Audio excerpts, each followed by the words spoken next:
आगामी नवरात्र उत्सवासाठी दुर्गादेवी मूर्ती बनवण्यासाठी कुंभारवाड्यात लगबग। लोणंद शहरात शारदीय नवरात्र घटस्थापना 22 सप्टेंबर रोजी आहे। त्या पार्श्वभूमीवर कुंभारवाड्यात अनेक छोट्या मोठ्या मूर्ती बनवण्यासाठी लगबग सुरू आहे।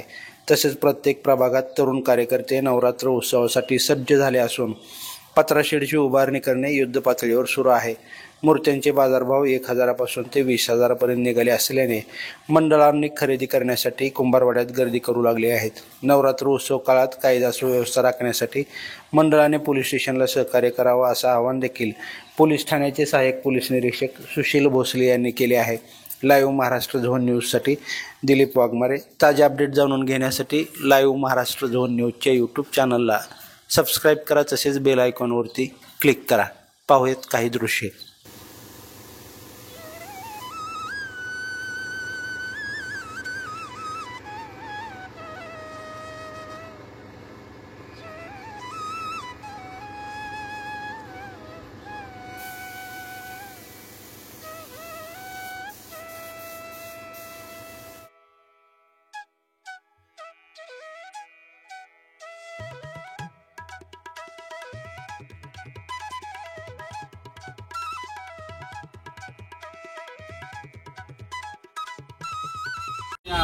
येणाऱ्या सोमवारी दुर्गादेवीची प्रतिष्ठापना होत असताना आणि नवरात्राला प्रारंभ होत असताना आपण या आनंदी उत्साहाला सामोरे जात आहोत। आणि त्याच पद्धतीने गणेश उत्सवाच्या या काळामध्ये आपल्याला लोणंद पोलीस स्टेशनचे API सुशील भोसले साहेब, नलवडे साहेब, जडस साहेब, त्याचबरोबर ट्रॅफिक पोलीस हवालदार कुंभार साहेब आणि त्यांचे सर्व महिला त्यांचे सहकारी, त्याचबरोबर महिला पोलीस अधिकारी, होमगार्ड इंगवले साहेब, या सर्वांनी आपल्याला शांतता सुव्यवस्था अबाधित ठेवण्यासाठी मोठं सहकार्य केलं।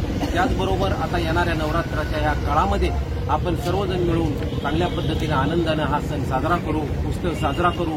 आणि आपल्याला लोणंद पोलीस स्टेशनचं मोठं सहकार्य असतं, लोणंद नगरपंचायतीचं मोठं सहकार्य असतं आणि त्या माध्यमातून एक सांस्कृतिक वारसा जपणारं, एक खेळीमेळीनं राहणारं, एक आनंदानं राहणारं, जातीय सलोख्याचा आणि ऐक्य अबाधित आणि बंधुभाव निर्माण करणारं गाव म्हणून सातारा जिल्ह्यामध्ये लोणंद शहराची ओळख आहे। आणि चित्रोत्सवामध्ये आज आपण पाहतो की महिला राजदांडिया खेळण्यासाठी जातात, त्याबरोबर सर्व नवरात्रोत्सव मंडळाची देवींची श्रीची दुर्गादेवीची मूर्ती नेण्यासाठी कुंभारवाड्याच्या जवळ लगबग चालू असते। त्याचबरोबर विविध प्रकारचं साहित्य जमा करण्याची एक लगबग चालू असते। हा सर्व उत्सव आपण मोठ्या आनंदानं नवरात्रोत्सव आपण सर्वजण एकत्र या खेळीमेळीनं उत्सव पार पाडूया, आनंद लुटूया आणि जीवनातला हा एक आनंद द्विगुणित करूया, एवढं बोलून थांबतो। जय हिंद, जय महाराष्ट्र।